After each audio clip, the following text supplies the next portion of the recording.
किससे किसकी निजी दुश्मनी है पप्पू यादव को कोई लेना देना। पहले भी लोगों ने सबको मारा है, पहले भी बिहार में घटना घटित होती रहती है। फिर छोड़िए मेरे धमकी से क्या, हमको तो बच्चे से धमकी मिलता रहता है। मेरी किसी से निजी जिंदगी निजी दुश्मनी नहीं है, ना मैं किसी के निजी जिंदगी में जाना चाहता हूँ। कानून और संविधान बचाने की जिम्मेदारी या किसी नागरिक को बचाने की जिम्मेदारी सरकार की है। सरकार और न्यायालय और विधायपालिका और न्यायपालिका, इससे ऊपर नहीं होना चाहिए, बस मैं इतना जानता हूँ।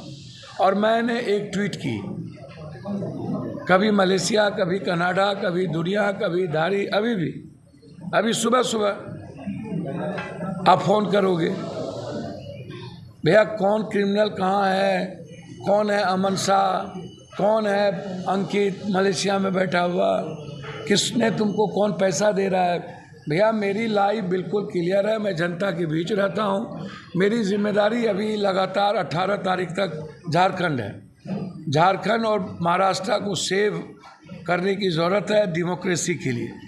इसलिए मैं चाहूँगा कि हेमंत सोरेन जी दोबारा सीएम बने और मैं लगातार अभी झारखंड रहूँगा। अभी मैं जानता ही नहीं हूँ किसी को। आपको क्यों आप लोगों को मिर्ची चढ़ी हुई है किसी दादा नाना के भाई, और मैं किसी व्यक्ति विशेष को जानता ही नहीं हूँ और ना जानना पसंद करता हूँ।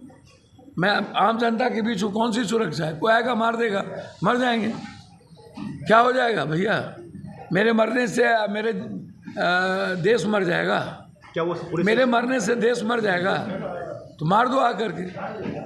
लेकिन मैं जिंदा जब तक हूँ तब तक किसी भी जाति धर्म वर्ग के विचारों पर और उसके जीने के तरीके पर हमला होगा तो मैं सच्चाई बोलूँगा। जिसको मारना हो मार दे, मैं जनता के बीच रहता हूँ, मैं सच्चाई बोलूँगा। जिसको मारना हो मार दे, मैं जनता के बीच रहता हूँ, मैं कभी भी कोई सुरक्षा लेके नहीं रहता हूँ। आओ ना भैया, क्या आपको रेकी कर ही रहा है, दुनिया कर ही रहा हो। क्या आपकी रेकी हो रही है? मैं बोलता दो दुनिया है। सुरक्षा के लिए मैंने तो 10 दिन पहले ही डीजी साहब से बातचीत की, आईजी विनय और से बातचीत किया, सारे एसपी को लिख करके दिया। क्या सुरक्षा बढ़ाया गया आपका? हम पागल हैं क्या? हम तो वाइड थ्रेट पहले ही था। जब आप सुधीर चौधरी पत्रकार को, कंगना को, रंगना को आप जड़ देते हो। सुरक्षा भी सत्ता और विपक्ष के मानक से होता है क्या?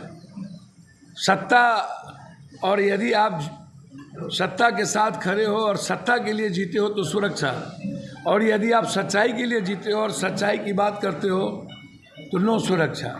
ये तय करना सरकार की जिम्मेदारी। मैंने मुख्यमंत्री जी से भी कई बार समय मांगा, तो मुख्यमंत्री जी के जो इर्द गिर्द सराउंडिंग लोग हैं, जो माफियाओं के साथ ज़मीन का धंधा कई तरह की करते हैं, वो नहीं चाहते हैं कि मैं मुख्यमंत्री जी से मिल पाऊँ।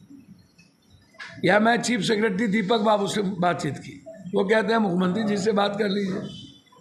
तो मुझे जो अमित शाह जी से भी मेरी बातचीत हुई थी, मैंने उन्हें बता दिया था सारी चीज़। तो सुरक्षा की ज़रूरत है या नहीं है, ये सरकार को तय करने दीजिए ना। नहीं ज़रूरत है, मैंने तो कल चिट्ठी लिख दी है कि आप सारा सुरक्षा वापस कर लीजिए, जो भी आप दिए हुए। मुझे आपकी सुरक्षा की ज़रूरत नहीं है।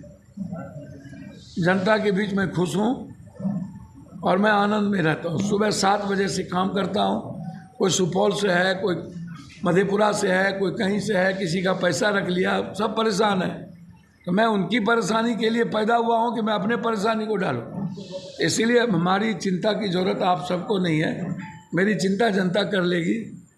बस इस देश की संविधान और कानून की चिंता सरकार करे। क्या संविधान से और दूसरे को जो है वो संविधान से भैया मैंने पहले बोल दिया कि मैं कुछ नहीं कह सकता किसी के बारे में। मैं इतना जानता हूँ कि इसके पहले भी भिंडर वाला संविधान से बड़ा बनना चाहे थे।